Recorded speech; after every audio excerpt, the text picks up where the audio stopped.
Welcome to TOCHI Stories. Please don't forget to like, subscribe, and turn on post notification because it will mean the whole world to me. Now let's get right into the story. Brace yourself. In the eyes of the church and society, Madame Eunice was the picture of perfection. She wore her faith like a crown, attended every service, and was always the first to shout hallelujah or fall on her knees during worship. Pastors adored her, especially for her generous offerings and the way she led the women's fellowship with grace. Young women were advised to model after her. Even the choir girls whispered among themselves that if they could grow to become half the woman she was, they would count themselves blessed. In church, she carried herself with humility, often dressed in simple yet elegant ankara, her headgear tightly wrapped like a halo. When people greeted her, she would bow slightly and reply with verses from the Bible. The older women called her Mama Grace, the younger ones Mummy Eunice, and everyone swore she was a gift from heaven. But if only they could see behind the closed doors of her house. Beneath the carefully worn religious robes was a heart blackened with envy and hatred, especially toward the one person who should have been loved the most, her stepdaughter, Amarachi.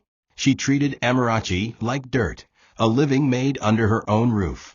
To the public, Amarachi was said to be a house girl she had taken in from the village. A lost relative, she'd tell curious neighbors. But in truth, Amarachi was the biological daughter of her late husband. Eunice locked her out of the house regularly, especially if she returned late from church errands or market runs she was forced to carry out. One rainy night, Amarachi was sent to deliver yam flour to a church elder's house 5 streets away. She returned soaked, trembling, and crying after being chased by street boys, only to find the gates locked. Eunice, from her bedroom window, hissed and muttered, "It serves you right," then turned off the lights. Every mistake, even one as small as dropping a cup, earned Amarachi a slap or public scolding. Eunice would scream, curse, and threaten her in front of her pampered daughters, making Amarachi feel like an outcast in her father's house. The pain ran deep, but Amarachi never rebelled. Her silence became her strength. She endured the humiliation, the insults, and the beatings, not because she was weak, but because her heart carried something bigger, the memories of her late mother and father. The same man who once held her in his arms and called her his princess. But Eunice had done a good job convincing the world that Amarachi was nobody, just a servant she graciously allowed to stay under her roof. And the church? They continued to clap for Eunice, praising her for her sacrifice of raising an orphan girl, without knowing they were celebrating a hypocrite in lace and heels. The house Amarachi lived in was a duplex, but for her, it felt like a dungeon. From dawn till night, she was up, cooking, cleaning, scrubbing toilets, fetching water, ironing clothes, washing uniforms, and preparing meals for her stepsisters. Eunice's biological daughters, Angela and Blessing, were raised like princesses. They never lifted a finger for anything. Amarachi would kneel by their beds to pull off their shoes, pick up their plates after meals, and even massage their feet when they were tired. While Angela and Blessing attended fashion events, watched TV, and slept through chores, Amarachi was always on her knees, sweeping or cleaning. There were nights she cried herself to sleep on a thin mat at the corner of the kitchen, while they snored on soft beds in air-conditioned rooms. Eunice made sure Amarachi remained a shadow, never seen, never heard, and never loved. Eunice's cruelty knew no bounds. On one particular Sunday, Amarachi had just finished preparing breakfast for the entire house: yam porridge, fried plantain, tea, and eggs. As she was setting the table, she tripped over Angela's handbag left carelessly in the hallway, and a tray of food spilled. Without waiting for an explanation, Eunice slapped her so hard her earring tore through her ear. "You want to waste my food?" she screamed. "Do you know how much eggs cost in the market?" Angela and Blessing giggled as Amarachi picked up broken plates in tears.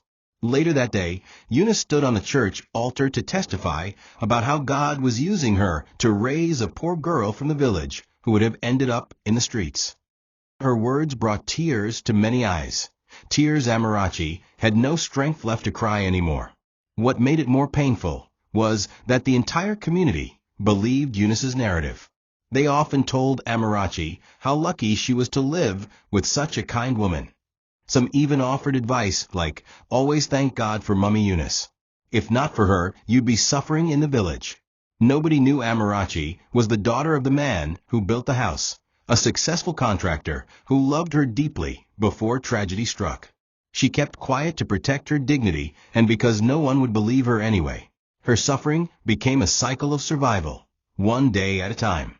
She never had friends. She was always too busy to socialize. Her schooling was cut short after Eunice told her, "We can't waste money on a girl who will end up in another man's house." And still, Amarachi never rebelled. In her silence, she prayed. In her exhaustion, she endured. And in her heart, she waited for a day, a miracle she wasn't sure would ever come. Before Eunice came into the picture, Amarachi's world was filled with light. Her father, Mr. Okonkwo, and her mother, Ifunanya, had built a peaceful and loving home together. They were not just husband and wife, they were best friends. Their laughter echoed through the hallways, their prayers were said in unison, and their love for Amarachi was like sunshine on a cold day. Ifunanya would tie Amarachi's hair every morning, walk her to school, and leave sweet notes in her lunchbox.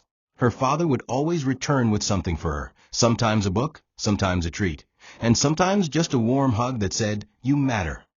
Amarachi once believed her life was the perfect fairy tale. But life, in its cruel way, shattered that illusion the day her mother fell sick.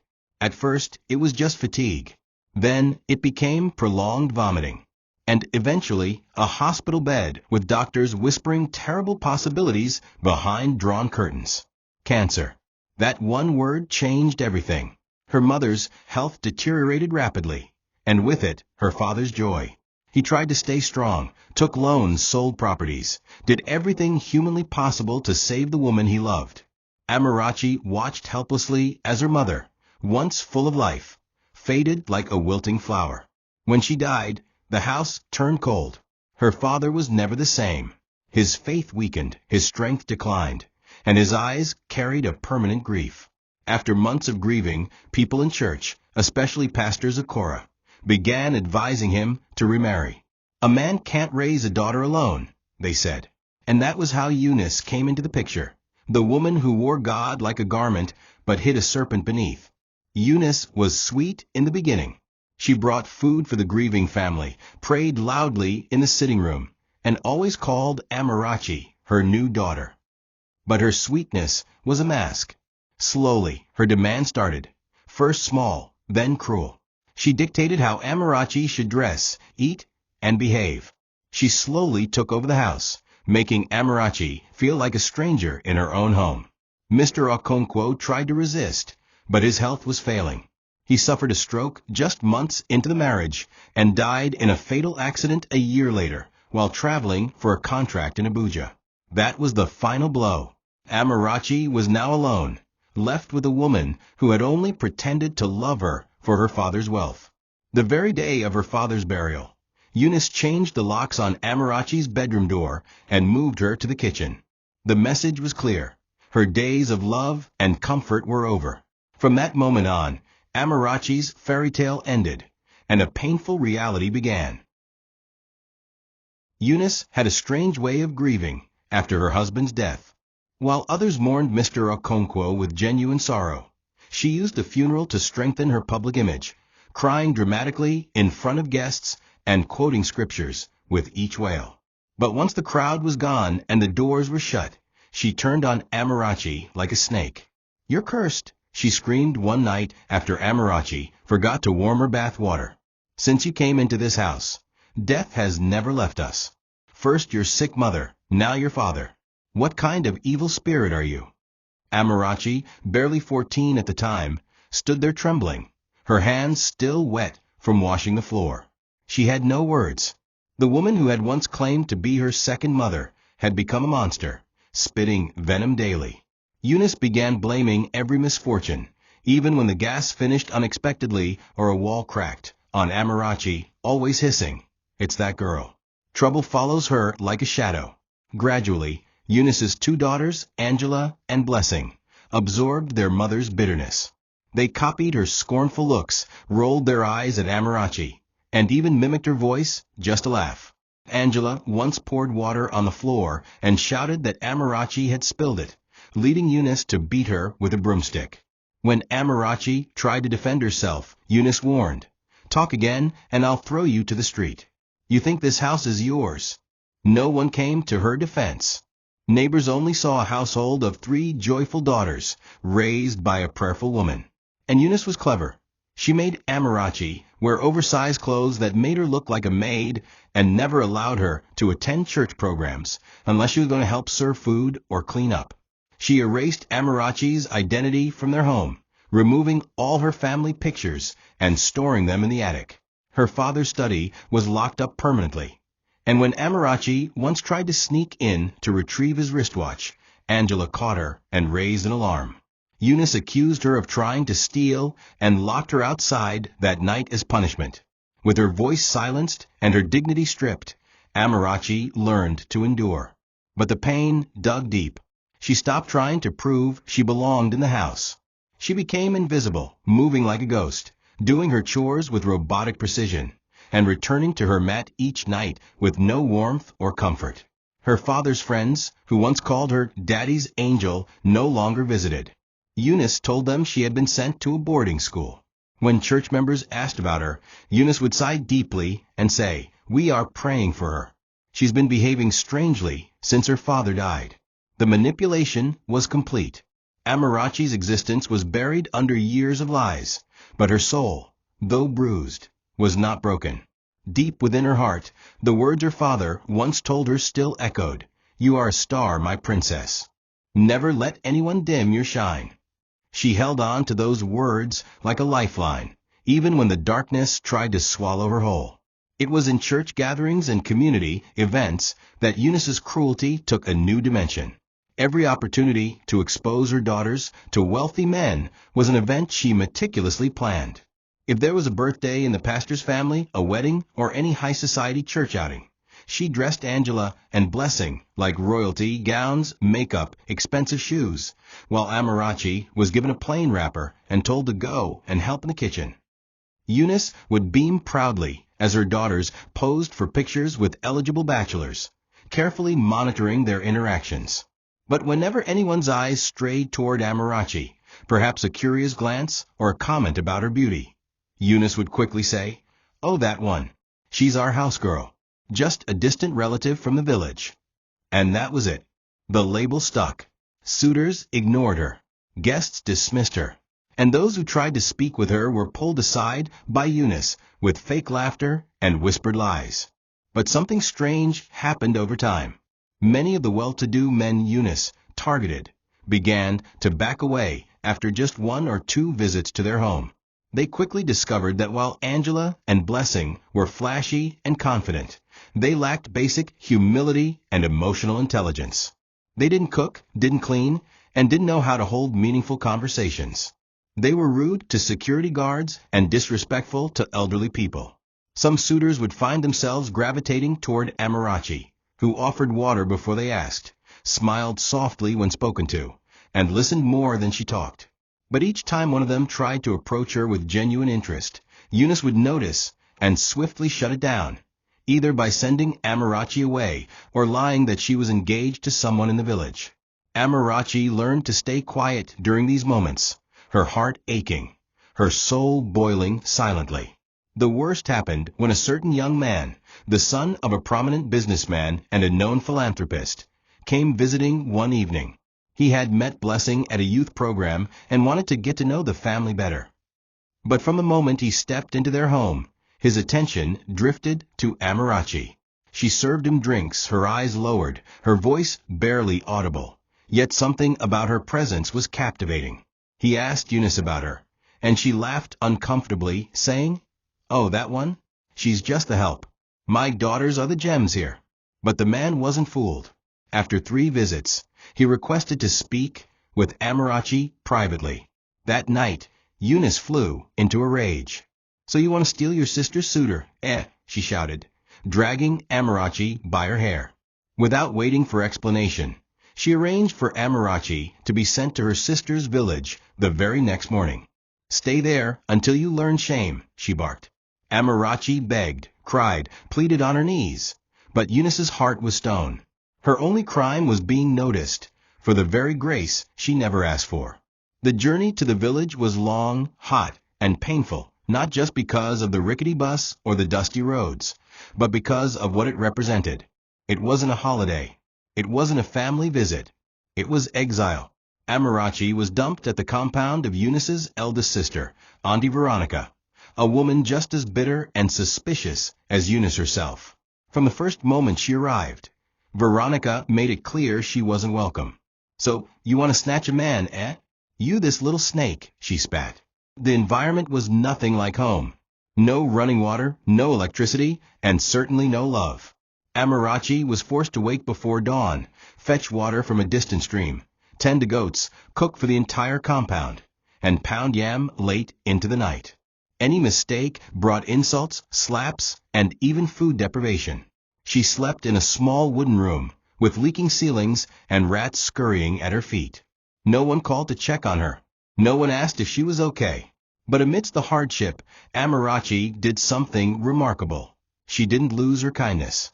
She helped the neighbors, washed the feet of an old widow who had no children, carried firewood for women going to the market, and prayed every night by the side of the house. Her gentleness began to soften a few hearts in the village. Children smiled when they saw her.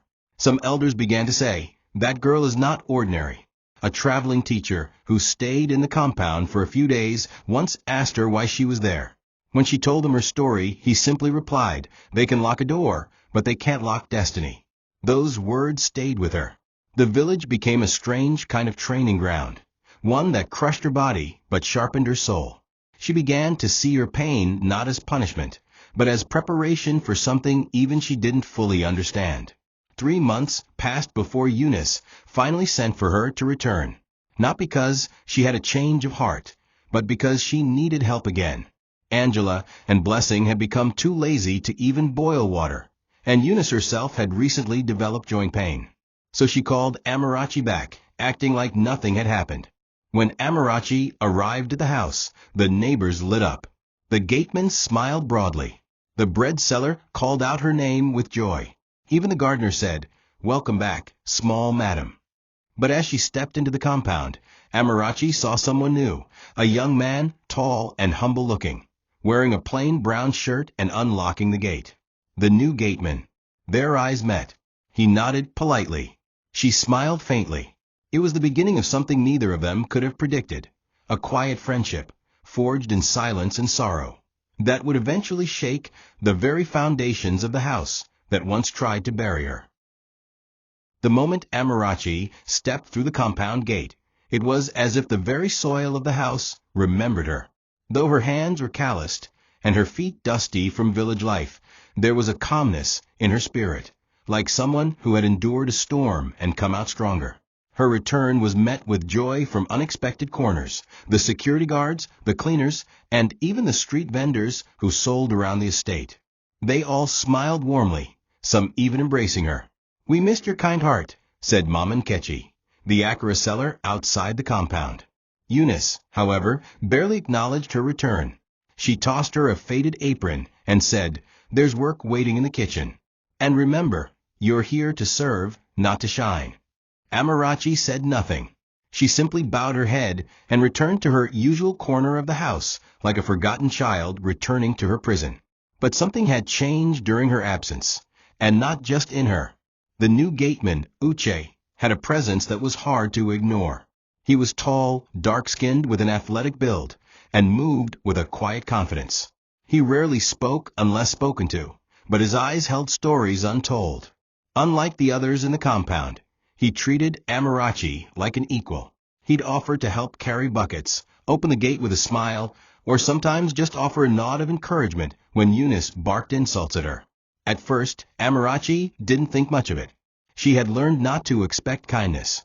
But over time, their paths crossed more often, at the backyard tap, near the gatehouse, under the mango tree behind the compound, where she sometimes sat to rest. And gradually, they began to talk. Small greetings became shared jokes. Shared jokes turned into deep conversations about life, pain, and hope. In Uche, Amarachi found what she never had: a listener. He never pitied her, never asked for more than she could give, and never interrupted her silence. He, too, seemed to carry the weight of something he didn't speak about, a past cloaked in mystery, yet not defined by bitterness. They talked about books, faith, dreams, and sometimes just sat in silence watching the moon. Neighbors began to notice the closeness, but no one said a word. Eunice, however, did notice, and in her heart she began to plot. She smirked, not with concern, but with twisted satisfaction. To her, this budding friendship was proof that Amarachi would never rise. "Let her end up with a gate man," she muttered one evening, while watching them from her upstairs balcony. "That's all she's good for anyway." She had no idea that her plan to disgrace Amarachi was slowly aligning with a divine plot of reversal she couldn't stop. Each passing day wove Amarachi and Uche's bond tighter, though neither dared call it love. They weren't children of privilege who could afford public affection or grand gestures. Their moments were fleeting, quiet exchanges under the moonlight, the shared bread and groundnut Uche would sneak from his quarters, or the way Amarachi would leave his water bucket full at the pump without saying a word. Their friendship became their therapy, a refuge from the screaming voices inside the house and the unspoken pressure outside it. Uche, despite his simple clothes and modest job, spoke with the wisdom of someone who had lived many lives. "You know," he once told her, "strength isn't in how loud you are, it's in how much you survive without breaking." That night, Amarachi went to bed crying, not from sorrow, but because for the first time, someone saw her strength instead of her suffering. But shadows don't stay hidden for long in a house full of eyes and tongues. Angela and Blessing, always suspicious of anyone who dared find happiness without their permission, noticed the way Amarachi smiled more these days. They teased her cruelly, calling her Madam Gatekeeper, laughing whenever she walked past. Even the housemaids whispered and snickered, emboldened by Eunice's daily humiliation. Amarachi tried to stay quiet, but the ridicule grew. One afternoon, Eunice called her into the living room and asked coldly, "So, I hear you're making friends with the gate man. What's the plan? To become Madam of the Gatehouse?" Her daughters burst into laughter. Amarachi looked down, her face flushed, her heart burning, not from shame, but from the injustice of always being seen as less. It was that night that Eunice decided to deal the final blow. She summoned Amarachi into her room, locked the door, and laid out her cruel proposal. "You will marry that gate man. Since that's where your heart is, then go ahead and make it official. But hear me, and hear me well. If you refuse, you will leave this house, and you'll never come back. No food, no shelter, no help. Just your so-called love to keep you warm." Amarachi was stunned. "But we've never even talked about marriage," she began, but Eunice slammed the table. "That's not my business. You're already beneath us. This is the best you'll ever get." The decision was made. Amarachi had two choices: marry the one person who treated her like a human being, or be cast into the streets like trash. The walls closed in on her. Her heart pounded. But then, somewhere in the depth of her soul, a voice whispered, "Maybe this isn't punishment, maybe this is the path." The morning after the ultimatum felt like Judgment Day. Amarachi woke with swollen eyes, her body shaking from lack of sleep. Uche was already sweeping near the gate, his usual calm demeanor masking the storm that was coming. She walked up to him, her lips trembling. "She wants us to get married," she whispered. Uche froze. "What?" he asked, thinking he heard her wrong. She repeated it, tears brimming. He paused for a moment, then gently took her hand and led her to a shaded corner behind the house. She poured everything out, Eunice's threats, the forced decision, and her fears. Uche listened quietly, his expression unreadable. After a long silence, he finally spoke. "If you say yes, I will honor it. Not because I want pity, but because you deserve a life where you're not afraid to be seen." His voice was soft but firm. "But if you want to run away from all this, I'll still be the one to help you escape." Amarachi didn't respond immediately. Her heart was torn. She didn't dream of marrying under duress, especially not with a whole compound watching in amusement. But in her soul, She knew Uche was different, a man who had never once looked down on her, even when the whole world did. She nodded slowly. If this is how my story must begin, then I'd rather begin it with someone who respects me. And just like that, the decision was made. The announcement was made quietly, but the ridicule was loud. Eunice laughed so hard her stomach ached. Finally, the maid is marrying the gate man. What a match made in the trash bin. Angela and Blessing followed suit, posting on social media with captions like, "Love in the gutters." No one offered to help. No clothes, no food, no gifts. Even the local tailor refused to sew Amarachi's gown when she heard the news. It was a wedding built on mockery. And yet, they went ahead. The ceremony was held in the compound's backyard. There were no chairs, no decoration, no music. Just Amarachi, Uche, and a few supportive neighbors, who came with pure hearts and warm prayers. Eunice sat upstairs with her daughters, watching from the balcony, throwing insults every few minutes. "Make sure you don't eat too much rice," she shouted to one guest. They didn't cook anything. But through it all, Amarachi remained calm. She wore a second-hand gown borrowed from a neighbor and walked barefoot because her slippers broke that morning. Still, she looked radiant. Because she wasn't walking to shame, she was walking to freedom. And though the world thought this was her lowest point, they didn't know they were witnessing the beginning of a divine reversal, one that would leave even her enemies trembling. The wedding of Amarachi and Uche was unlike any the estate had ever witnessed, not because of grandeur, but because of the sheer humiliation intentionally designed by Eunice and her daughters. There were no wedding planners, no hired decorators, no band playing music in the background. Amarachi wore a borrowed white dress that had a few tiny tears in its lace, barely noticeable to the few kind guests who attended, but a source of cruel mockery for Eunice. "Look at this disgrace," she said, peering from her balcony with a smirk. "Even beggars dress better for weddings these days." Her daughters giggled behind her, filming short clips of the event to post on social media. Angela captioned one video, "Live from the poverty parade, face with tears of joy, face with tears of joy."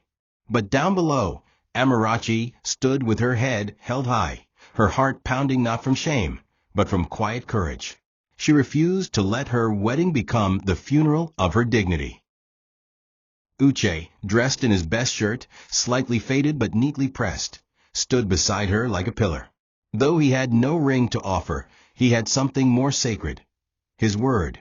As the officiating minister, a retired elder from the neighborhood who admired their bond, pronounced them husband and wife, there were no cheers, no trumpet sounds, no loud chants of "Kiss the Bride." Just a few heartfelt claps from two elderly neighbors, and a warm hug from the woman who sold fruits down the road. Still, to Amarachi, it was the most beautiful moment of her life. She wasn't marrying for status or fame. She was marrying for peace, for hope, and for the first taste of companionship. Uche gently wiped a tear from her cheek and whispered, "We'll build from this, even if it takes forever." His words were quiet, but in that silence, they echoed louder than Eunice's laughter above. After the ceremony, Eunice dramatically descended from her balcony, waving a piece of cloth over her head as though at a funeral. "No food? No drinks? What kind of wedding is this?" she shouted, drawing more attention. "You two are perfectly matched. A slave girl and a gate man. May hunger and suffering never depart from your union." Her words, poisoned with cruelty, cut through the moment like a knife. Some guests got up awkwardly. Others muttered, ashamed. Amarachi stood there, fists clenched, holding back tears. But Uche turned and placed his hand on her back, guiding her away. "Let them talk," he whispered. "We don't need music to dance. We don't need a crowd to begin." Together, they walked away from the chaos, their heads bowed, but their hearts burning with the unspoken truth that this beginning, no matter how bitter, would lead to a future neither Eunice nor her wicked daughters could control. In the days following the wedding, the entire neighborhood buzzed with mockery. Eunice, finding fresh fuel for her gossip furnace, went from house to house announcing the disaster of a wedding her stepdaughter had just experienced. "She has finally married beneath the dust," she shouted one morning during women's fellowship. "Imagine in my compound. A wedding without jollof rice, without music, without even sachet water. The women laughed along, blinded by the image they had always believed of Eunice, the holy, God-fearing woman who had supposedly raised a village girl out of pity. Even in church, when Amarachi quietly attended service, holding Uche's hand, murmurs followed them like shadows. Some deaconesses whispered, "Look how shameless she is, wearing a wrapper and rubber slippers as a married woman." No one saw the weight she carried.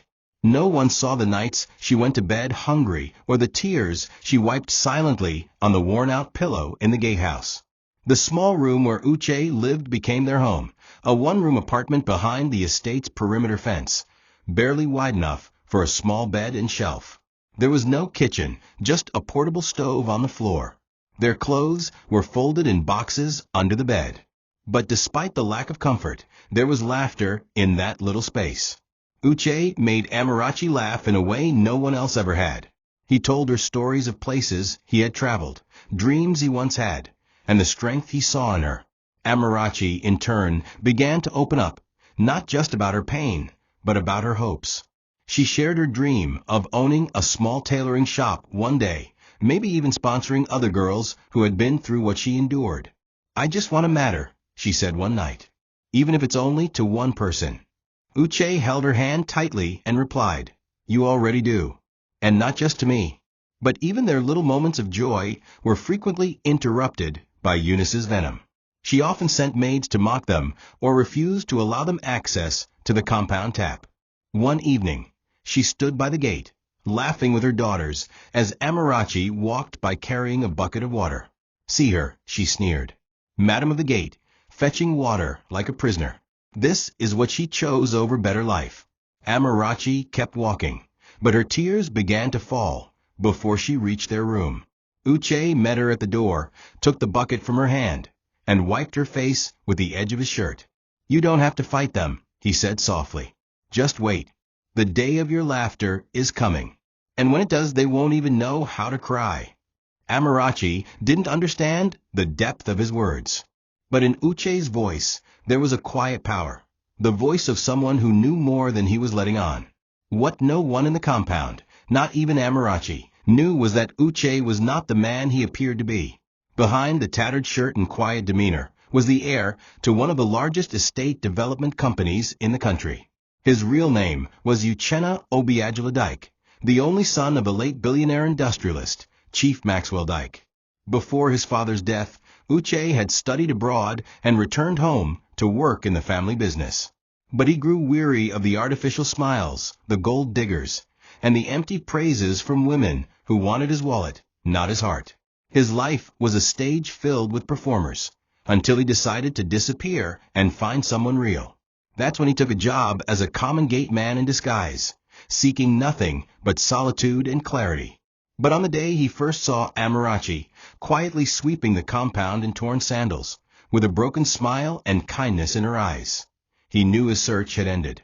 He observed her from afar at first, her humility, the way she treated strangers with respect, the way she didn't let hardship take away her dignity. Even while Eunice screamed at her or Angela insulted her, Amarachi remained calm. She had every reason to be bitter, but she chose peace.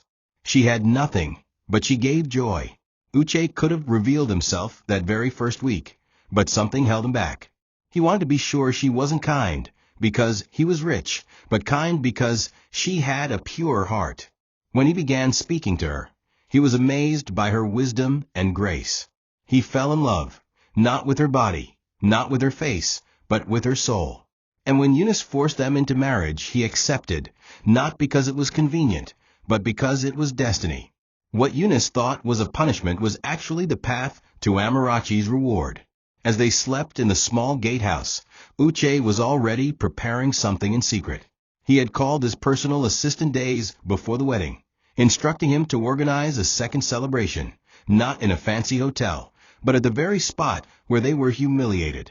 "Let them see," he had said, "that what they threw away was gold." His assistant, who was the only one aware of his disguise, had begun sending out invitations to powerful business associates, media outlets, and top society figures. Rolls-Royce, G-Wagons, and limousines were lined up in preparation. Everything was ready. All that remained was the right day. And Uche, watching Amarachi sleep in his arms each night, knew that her day, the day her enemies would kneel, was very near. He had seen her shame. He had shared in her pain. But now it was time the world saw her glory. The week following the wedding was quiet, too quiet. Eunice believed she had finally won. Her greatest insult had been executed, and she was certain Amarachi's destiny was sealed in shame. She walked with renewed arrogance, announcing to anyone who would listen, "I warned her." Now, she's officially the Madam of the Gate. Angela and Blessing were no different. They made skits online, mimicking Amarachi's wedding with broomsticks and kerosene lamps, captioned with hashtags like #GateCouple2025. The compound buzzed with mockery, but Uche remained calm. Every insult hurled at them was met with silence.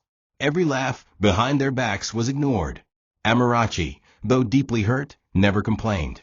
"Let them have their moment," Uche would say at night. "The tables will turn." Behind the scenes, plans were unfolding that even Amarachi herself had no knowledge of. Uche had personally approved the guest list for a private blessing ceremony and sent hand-delivered invitations to the country's elite, CEOs, celebrities, dignitaries, and longtime family allies. It wasn't being hosted at a highbrow venue, as some expected, but right there, in the same compound where Amarachi was mocked. The instructions were clear: arrive dressed in honor. The bride must not be greeted as a servant, but as royalty. Some invitees were confused, but Uche's name carried weight. They didn't question his methods. What excited him most was not just the grand reveal, but the look of disbelief he anticipated on Eunice's face. He hadn't forgotten how she insulted him when he first visited the house, pretending to be interested in Angela. It was her arrogance that blocked her daughters from blessings, and it was the same arrogance that would now be her undoing. The morning of the event arrived. Amarachi wore a second-hand ochre skirt and a plain blouse, still unaware. Uche simply said, "Let's step outside. I have something I want you to witness." The air was still. The neighbors sat outside, some expecting another round of ridicule. Eunice, in her wrapper, sat lazily at her front door with a plastic cup of Zobo in hand. That was when the first Rolls Royce arrived. Not one from the estate, not a borrowed ride. It was a white Phantom with tinted windows, polished so perfectly it reflected the clouds. It parked directly in front of the gate. Then came 2 G-Wagons. Then another Maybach. One by one, luxury cars lined the street, escorted by uniformed guards and media vans. Neighbors stood still. Children screamed. Eunice dropped her cup, wiping her eyes with disbelief. "What's going on?" she demanded. "Who are these people?" She rushed to the gate, ready to chase them away with her usual insults. But what she met was just the beginning of her humiliation. Eunice marched to the entrance of the compound with her hands on her waist, followed closely by Angela and Blessing. She shouted at the first guard, who stepped out of a car, "Hey, hey! This is a residential estate, not a car exhibition. You people are disturbing the peace." The guard ignored her, saluted, and opened the back door of the Maybach. Out stepped a woman draped in a floor-length gold lace gown, one of the top real estate investors in the city. She looked around, glanced at the gate, and asked, "Is this the residence of Mr. Uchenna Dyke?" Eunice's face twisted in confusion. "Uche," she asked. "The gate man? Gate man K." The woman ignored her and continued forward. Next, a man in a 3-piece suit alighted from a G-Wagon. Then a popular TV host. Then 2 foreign investors. Cameras flashed. Photographers captured the moment. Then came the journalists. Microphones out. "Is this the surprise ceremony?" one reporter whispered to another. The tension in the air was thicker than cement. Eunice tried to block the gate. "There must be a mistake. This is a poor people's wedding. You're in the wrong place," she insisted. But then Uche emerged, wearing a tailored navy blue tuxedo, escorted by 2 bodyguards. Amarachi stood beside him, still dressed modestly, but glowing with confusion. "My dear," he said to her softly, "I'm sorry I couldn't tell you earlier. I needed to be sure of your heart." He turned to the growing crowd, took the microphone from a media personnel, and stood on the estate's pavement. "Ladies and gentlemen," he began, "I am Uchenna Obiagela Dyke, sole heir to Dyke Global Holdings. And this woman beside me," he looked at Amarachi with deep affection, "is my wife. Not the help, not a housemaid, but my queen." The crowd erupted in shock. Cameras began flashing. Media outlets rushed to live stream the moment. Eunice fell backwards onto the pavement. "Jesus," she screamed, holding her chest. "What kind of trap is this?" Angela and Blessing were paralyzed with embarrassment. Their mouths hung open, unable to speak. Neighbors began whispering and pointing. Those who had insulted Amarachi hid their faces. Those who had laughed loudest began to retreat into their homes. Uche turned to the guests and said, "Please make yourselves comfortable. Food is being served in the courtyard. Today, we honor not just our love, but resilience, loyalty, and the strength to endure." Amarachi, too stunned to speak, held onto his hand tightly. Tears welled in her eyes. "You knew?" she asked him. He smiled gently. "From the first day I saw you, I knew you were royalty buried in rags." At that moment, no expensive jewelry, designer dress, or bridal makeup could outshine the glow of vindication in her eyes. Her pain had not been in vain. And for Eunice, it was only the beginning of disgrace. The mask she wore for years was now torn off, and everyone could see the bitter woman beneath the holiness. Uche led Amarachi to the center of a courtyard, where an elegant white arch had been set up, quietly installed while Eunice and her daughters mocked her from their balcony earlier that week. He turned to her, holding her hands in front of the stunned audience. "Amarachi," he said, his voice calm but commanding. "When I came here as a common gate man, I wasn't searching for a house or even for peace. I was searching for truth, for a heart that wasn't bought by wealth or fooled by appearances. I found that in you." Amarachi sobbed uncontrollably, overwhelmed by emotion. Eunice, still sitting on the floor with her wrapper half undone, watched in disbelief. Her entire body trembled, not from cold, but from the weight of her public disgrace. People whispered behind her. A few church women, who had once praised her, began to shake their heads in disappointment. Uche wasn't finished. He pulled out a golden box, handed to him by his assistant, and opened it to reveal car keys. "This," he said, holding it up, "is the key to your new Rolls-Royce, parked just across the road." Murmurs spread like wildfire through the crowd. Amarachi gasped. "You didn't," she started, but Uche raised a finger. "Wait, there's more." He took out another envelope and handed it to her. Inside were documents showing a registered company in her name, Amara Grace Designs Limited, a fashion and retail enterprise fully funded with initial startup capital and partnerships with international vendors. "You once told me your dream was to start a tailoring business to help girls who were once like you. That dream begins today, not tomorrow. Today." Amarachi collapsed into his chest, crying like a child. "You saw me even when I didn't see myself," she whispered. He nodded. "I saw everything they tried to hide." As the guests clapped, some with teary eyes, a loud thud was heard from the corner. Eunice had fainted. Her body went limp as two neighbors rushed to carry her. Angela screamed, "Mummy! Mummy!" while Blessing stood frozen, unable to move. The same woman who forced a girl to marry a man she thought was a nobody had just watched that nobody turn her own disgrace into a national headline. Church elders who were present avoided Eunice.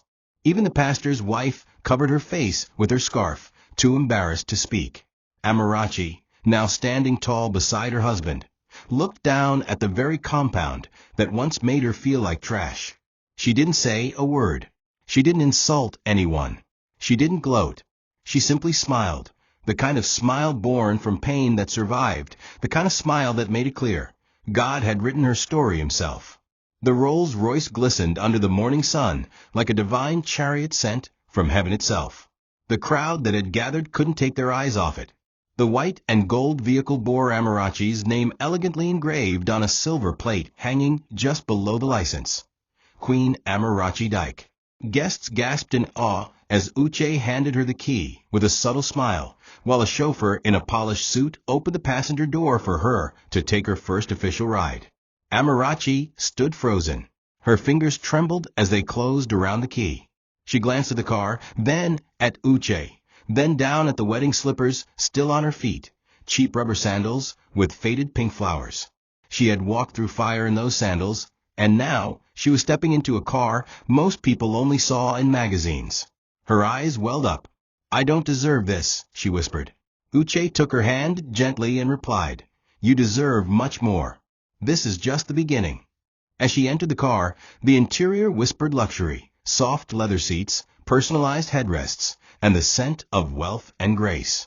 Photographers captured every moment. Some of the very people who had mocked her 2 weeks ago were now jostling to get close enough for a selfie. Suddenly, Amarachi was no longer the gateman's wife. She was a queen whose throne had been hidden beneath ashes. Uche stood by her side with dignity, never once showing pride, even as dignitaries from Lagos, Abuja, and abroad filed in to greet him with honor. More vehicles began to arrive, trucks bearing food, drinks, and gifts. Within hours, the same compound where she was humiliated had transformed into a celebration ground, complete with music, a buffet, professional decorators, and a surprise performance by a popular gospel artist. The atmosphere had changed, but not her. Amarachi remained humble, smiling politely, greeting everyone with a small nod and soft words of gratitude. Meanwhile, inside the house, Angela was on her knees trying to revive Eunice, who had fainted earlier. Blessing paced the room like a mad woman, muttering, "This is not possible. This is not happening. That man, that gate man." Eunice finally opened her eyes, but couldn't speak. Her mouth twitched, her eyes bloodshot from stress and shame. She looked around the room and tried to rise, only to realize her legs couldn't carry the weight of disgrace she now bore. A neighbor entered the room, cautiously bringing a cup of water. Eunice pushed it away. "Leave me," she cried. "How can I face the world again? How can I face the church?" The woman said nothing. She only glanced once at the window, where laughter and celebration floated through the curtains like the mocking winds of poetic justice. It was the same laughter Eunice had used to tear Amarachi down. Now it echoed with a message she could no longer ignore. You mocked her pain, but now you will watch her rise. As guests danced and music played softly in the background, Uche led Amarachi to a quiet corner beneath the mango tree behind the compound, the same spot where they used to sit and talk when everyone thought he was just a gate man. With his jacket removed and sleeves folded, he looked more like the man she had first known, gentle, grounded, and real. "Do you remember this place?" he asked. Amarachi nodded, tears silently streaming down her face. "It was the only place I had peace," she replied. He reached into his inner pocket and pulled out a worn piece of paper, a small drawing she once made, and gave him, without knowing how much it meant. It was a simple sketch of a house, a sewing machine, and a woman standing with 2 girls beside her, her dream of owning a shop and training others. "I kept this," he said, "because it reminded me what true vision looks like, something born not from wealth, but from pain." He took a deep breath, then began to share the truth she had never imagined. "The first time I saw you, Amarachi, I had come to this compound intending to meet Angela. Your stepmother invited me. I wore designer clothes that day. I came in a Range Rover.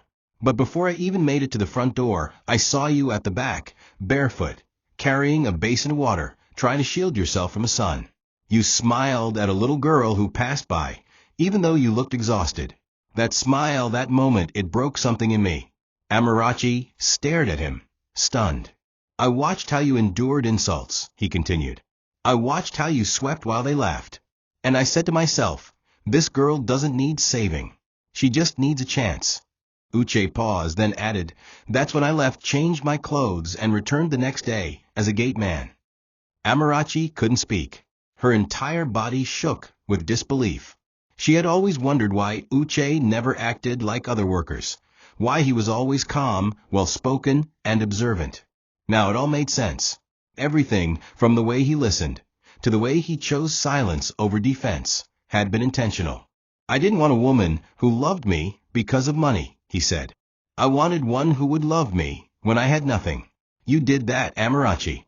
You didn't just love me, you respected me." At that moment, she fell into his arms, sobbing harder than she had on her wedding day. For the first time in her life, someone had seen her pain and decided she was still worthy of joy. Not because she was perfect, but because her heart had remained pure through it all. They stayed like that, under the tree, wrapped in truth, surrounded by the echoes of their past and the promises of a future that could no longer be stopped. News of the shocking wedding twist spread like wildfire. Social media platforms erupted with videos and images of Amarachi's Rolls-Royce and the lavish celebration that unfolded in the same compound where she had been humiliated. Bloggers titled their posts, "From Maid to Millionaire Wife," and Gateman turns out to be billionaire, marries woman who endured.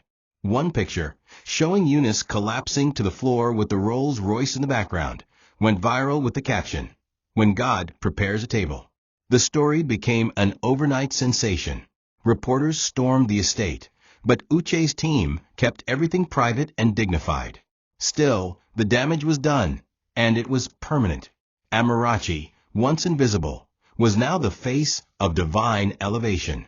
Strangers began to leave letters at the gate, some apologizing for ever mocking her, others begging for her to mentor their daughters. She didn't gloat. She didn't reply.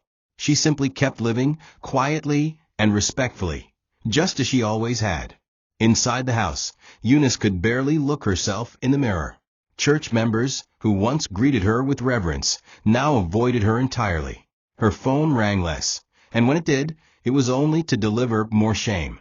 A fellow women's fellowship leader messaged her, saying, "You have deceived us all. We are disappointed." The same women who once called her Mama Grace now referred to her as the woman who buried her own blessings. Angela and Blessing were forced to deactivate their social accounts after being bombarded with insults and trolls. They were no longer pastors' wives in waiting. They were the laughingstock of the estate. One day, while trying to leave the compound, Angela overheard two children playing and shouting, "Don't be like Angela O." She chased away her rich husband. It was cruel, but it was the echo of choices made in pride and blindness. Amarachi remained in her new mansion with Uche, just a few streets away from the same house she once cleaned. She never blocked Eunice's calls, never retaliated, and never sent messages of revenge. But her silence became the loudest judgment. Eunice, now truly isolated, would sit by her window each morning staring at the same gate where Amarachi used to sweep. She hoped to catch a glimpse of her, just to say sorry. But Amarachi never passed by again. One Sunday, the pastor preached a sermon titled, "The Stone That Was Rejected." Eunice couldn't sit through it. She got up halfway and left in tears. It was a sermon about her, and everyone knew it. And for the first time in her life, Eunice had no words to defend herself. She had mocked a seed, never knowing it was planted to bloom in glory. The hospital room was cold and silent, broken only by the rhythmic beeping of a heart monitor. Eunice lay on the bed with an oxygen mask strapped to her face, her eyes wide open but devoid of life. The fall she had during Amarachi's ceremony had been minor, but the shock to her pride had done more damage than any physical injury. Her daughters sat at her side, confused and helpless. Angela kept murmuring, "Mummy, please eat something," while Blessing scrolled endlessly on her phone, trying to block out the reality surrounding them. Their once glamorous lives had been turned inside out. Even the women who used to greet Eunice in church with long hugs and praise songs now passed by the hospital corridor without offering a single glance. The illusion had shattered, the mask of righteousness torn off, exposing the wickedness she had buried beneath layers of religion and false humility. The church tried to maintain a polite distance. Pastor Zachora, once Eunice's biggest supporter, sent a junior pastor to visit her with a Bible and some oranges, but he didn't stay long. No one wanted to be associated with the disgrace. It was too loud, too viral, too raw. Eunice had been a symbol of virtue, a matron of moral excellence. But in one day, everything she had built on lies came crumbling. The most painful part was that Amarachi never fought her, never shouted, never cursed her. She had simply walked away and flourished. Eunice stared at the hospital ceiling, tears dripping silently down her cheeks. All the years she spent mocking Amarachi, ridiculing her mother's memory, calling her cursed and unwanted. Now it felt like she had cursed herself. The child she turned into a slave had risen without lifting a hand in anger. The hospital discharged her a week later.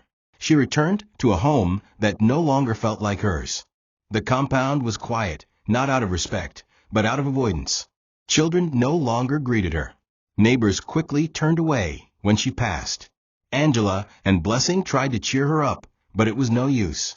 They too had become social pariahs. Invitations stopped. Proposals disappeared. And the two men who had once shown interest in marrying them now sent their regrets, saying they needed time to think. Eunice's pride had cost her everything. One morning, she sat alone in the backyard, watching the birds land on the mango tree where Amarachi and Uche used to sit. She whispered under her breath, "God, what have I done?" But the heavens remained silent. The sun continued to rise. And somewhere not far away, the same girl she despised was building an empire, not with revenge, but with purpose. The new house sat on a quiet street, surrounded by tall palm trees and hummingbirds that danced through the air. Inside, the walls were decorated with soft colors and warm photographs. Amarachi's graduation picture, which Uche had arranged privately, the day she signed her business documents, and a framed photo of her sitting behind the desk of her new company. Amara Grace Designs Limited. Uche watched her from the kitchen doorway one morning as she reviewed fabrics sent from France. She was a woman transformed, not just in status, but in strength. Her hair was neatly braided, her face radiant without makeup, and her posture calm, graceful. "You still sit like someone who has been cleaning all morning," he teased. She smiled without looking up. "Maybe I'm just used to finding peace in hard places." He walked over, placed a kiss on her forehead, and replied, "Not anymore. Now you live in peace." Amarachi had taken her pain and turned it into purpose. She hired young women who had been abandoned, abused, or forgotten. Girls from the same streets, where she once walked barefoot, now found shelter, skills, and dignity under her care. She didn't tell her story on television. She didn't go on interviews. She let her actions speak. When people asked about her sudden wealth, she simply said, "God saw me when no one else did." And every time she passed her old neighborhood, children ran out to greet her. "Auntie Amarachi," they shouted. She would stop, hug them, give out food and toys. But she never looked toward the gatehouse again. That chapter had closed. Not with bitterness, but with healing. She didn't need Eunice's apology to move on. Her success was no longer a revenge story. It was a victory dance written by grace itself. The story of Amarachi spread far beyond the city. She became a silent legend, the woman who was forced to marry a gateman, only to discover he owned the entire estate. And though Eunice would sit by her window every Sunday morning watching her drive past in her Rolls Royce, Amarachi never stopped to wave, never gloated, and never sent a message of mockery. That was her final triumph, not just wealth, not just love, but the ability to rise without turning back to destroy those who tried to bury her. Her story became a parable in homes, a warning in churches, and a reminder in schools. Never look down on someone because of where they are today, because one day they may rise. And when they do, you won't even know how to kneel. Amarachi had been mocked, but in the end, she became the woman everyone wished they had honored. Thank you for watching this video. What did you learn from this story? Drop it in the comments. Please make sure you like, comment, and subscribe to my YouTube channel TOCHI Stories for more.